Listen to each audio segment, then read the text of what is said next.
अरे पंडित जी, ये हमारे कहाँ चले गए? इतना महत्वपूर्ण काम आ गया है और ये जगह पर नहीं है। अरे ए शूद्र, आप क्यों बोलते हैं?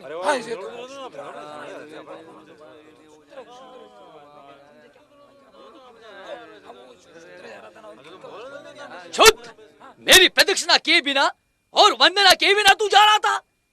क्या व्यवस्था के रीति रिवाज भूल गया तू? ए शूद्र, कहाँ जा रहा है तू? है? तेरी मति मारी गई है क्या? हमारे ब्राह्मण जी की गाय मरी पड़ी है, घर चल और उसे उठा लिया। जब गाय जीवित थी तो तुम्हारी और मर गई तो मेरी। गोदान तुम लेते हो, गाय का दूध तुम पीते हो और मरी गाय मैं उठाऊं? मूर्ख, ब्राह्मण से भी बात करता है? अरे चमड़ी तो तू ही लेता है ना, और गोमांस भक्षण भी तो तू ही करता है? ब्राह्मण देवता, इतनी दया दिखलाने की आवश्यकता नहीं है। ऐसा करो, इस बार चमड़ी भी तुम ही रखो और गोमांस भी तुम ही खाओ।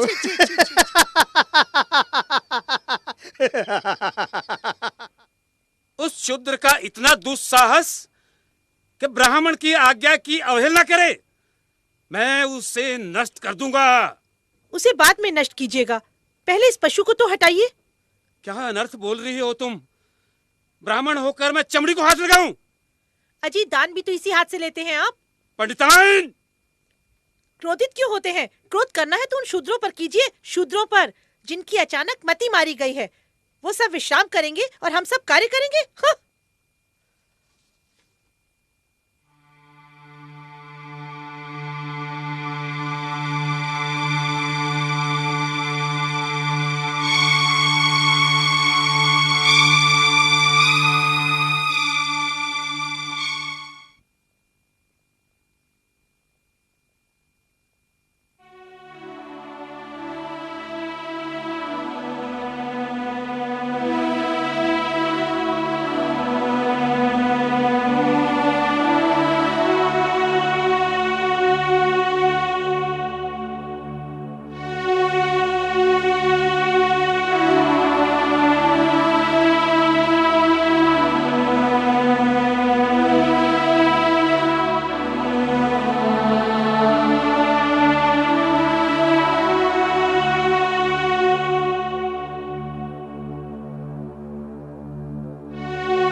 घोर संकट का समय आ गया है। ब्राह्मणों का वर्चस्व समाप्त हो रहा है। सत्य वचन प्रभु।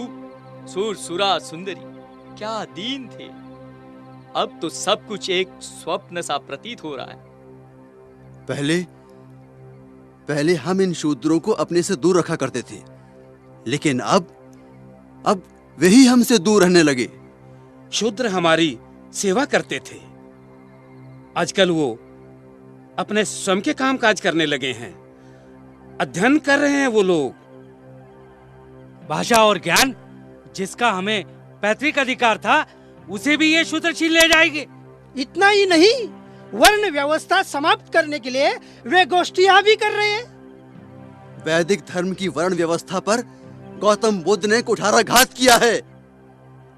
समस्त आर्यावर्त में ऊंच नीच का भेदभाव समाप्त हो रहा है। विचार करो, अगर कोई नीच ही ना रहे तो हम ऊंच कैसे रहेंगे? खुद सत्य कह रहे हैं आप। सत्य वचन प्रभु, सत्य वचन। इस तरह से तो हमारे अस्तित्व पर ही प्रश्न चिन्ह लग गया है। इस विपदा से हमें एक ही महापुरुष बचा सकते हैं, वो है हमारे मनु महाराज। उचित कह रहे हैं आप। चलो हाँ, चलो चलते हैं। चलिए चलते हैं।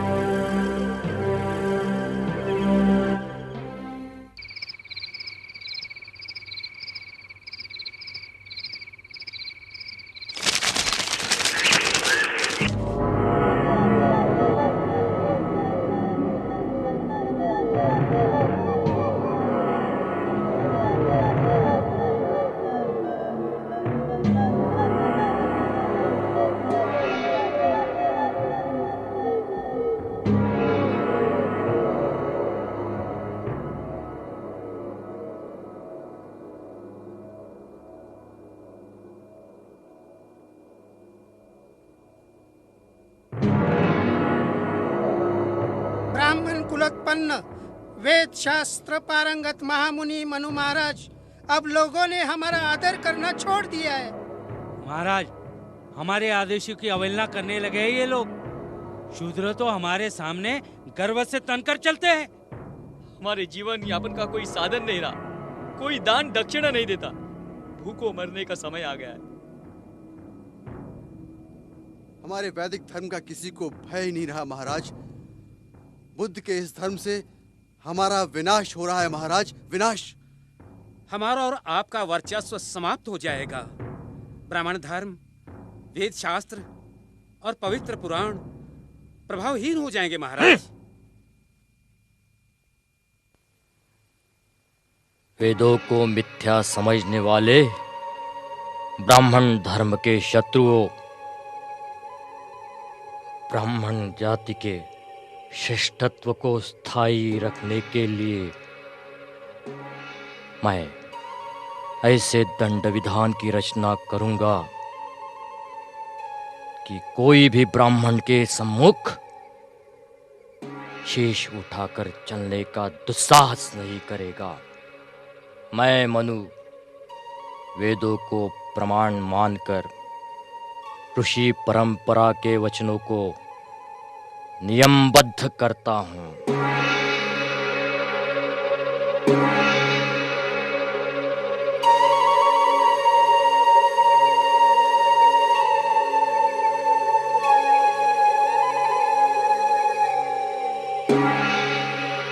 धर्मोपदेशम दर्पेणम। शूद्र अगर गर्व से उपदेश करता हो तो राजा उसके मुख एवं कान में उबला हुआ तेल डाल दे। वक्रे श्रोते च पार्थिवा।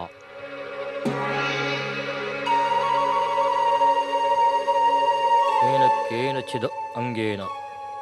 शूद्र जिस अंग से ब्राह्मण को प्रहार करे उस अंग को छेद दिया जाए। तत्देवस तन्मनोरम शासनम।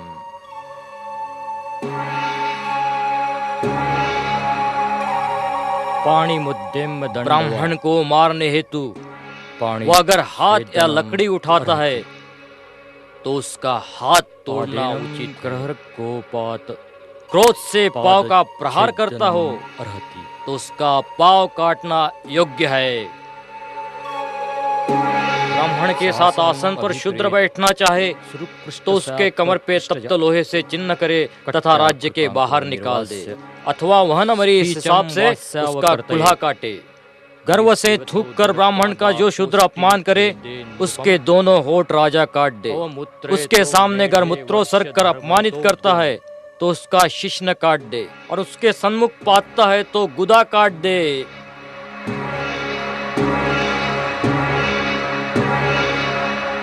सुनो सुनो सुनो, हमारे राजा का ऐलान सुनो। हमारे राज्य में धर्म रक्षा, सामाजिक समृद्धि और सामाजिक समरसता के लिए मनु का दंड विधान लागू किया गया है। जो चातुर्वर्ण की रक्षा के लिए निर्मित विधान का पालन नहीं करेगा उसे कठोर से कठोर दंड दिया जाएगा। शूद्र यदि किसी ब्राह्मण के साथ दुर्व्यवहार करे उसे बोलते हुए तेल की कढ़ाई में डाल दो।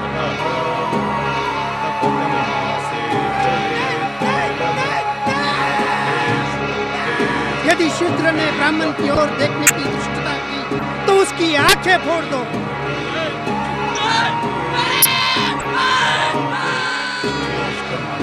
शूद्र यदि छिपकर भी वेदों का पाठ सुनता हो तो उसके कान में उबलता हुआ तेल डाल दो।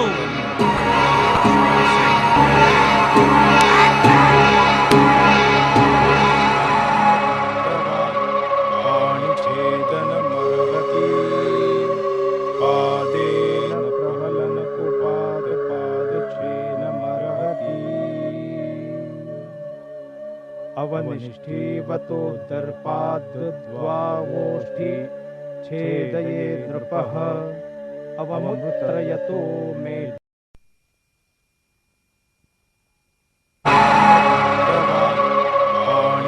पाणिछेदनमर्हति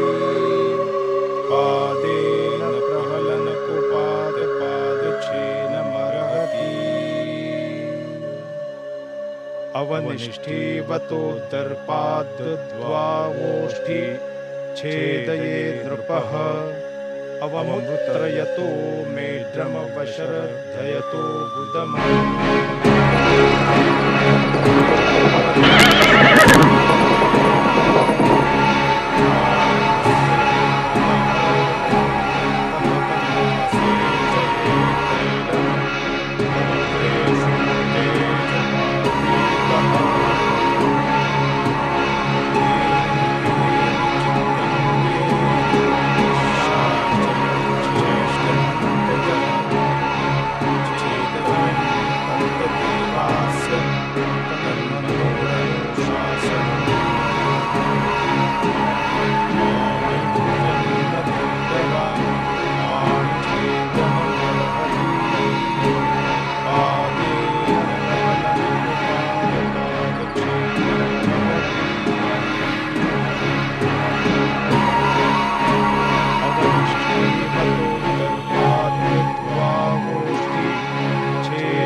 अवमुत्रयतो मेढ्रमवशर्धयतो गुदम्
चलाओ